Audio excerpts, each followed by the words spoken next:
দেশজুড়ে প্রতিদিনই সংঘটিত হচ্ছে নতুন নতুন অপরাধ, আর এই অপরাধের পেছনে ব্যাপক প্রভাব রয়েছে মাদকের। তরুণদের মধ্যে মাদকের ব্যবহার বাড়ছে উদ্বেগজনক হারে, ঘটছে নৃশংস অপরাধ।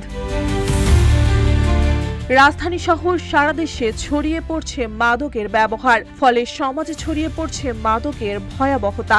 সম্প্রতি রাজধানী মোহাম্মদপুরের জেনেভা ক্যাম্পে প্রায় রাতেই মাদক ব্যবসার নিয়ন্ত্রণ নিয়ে বোমা বাজিয়ে গোলাগুলির ঘটনা ঘটছে। ক্যাম্পের শীর্ষ মাদক ব্যবসায়ী সদস্যের অনেককেই আটক করছে পুলিশ ও সেনাবাহিনী।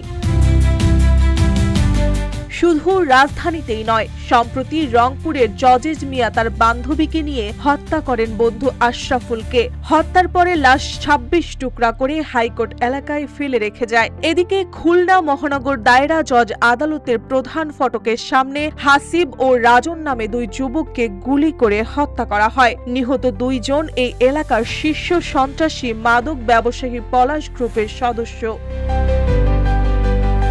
দেশের অন্যতম মনোরোগ বিশেষজ্ঞ ডাক্তার মোহিত কামাল বলেন, তরুণ ছাড়াও বিভিন্ন পেশার বহু মানুষ দ্রুত মাদকাসক্ত হয়ে পড়ছে। ছাত্রদের মধ্যে ইয়াবা আসক্তিও বাড়ছে, বৃদ্ধি পাচ্ছে খুন খারাপি। সিআইডির অতিরিক্ত আইজিপি মোহাম্মদ সিবগাতুল্লাহ বলেন, আধুনিক প্রযুক্তি ব্যবহার করে মাদক সহ বিভিন্ন মামলার আসামিদের দ্রুত গ্রেফতার নিশ্চিত করছে সিআইডি। নতুন প্রযুক্তি যুক্ত হওয়ায় অপরাধীরা লুকিয়ে থাকতে পারবে না।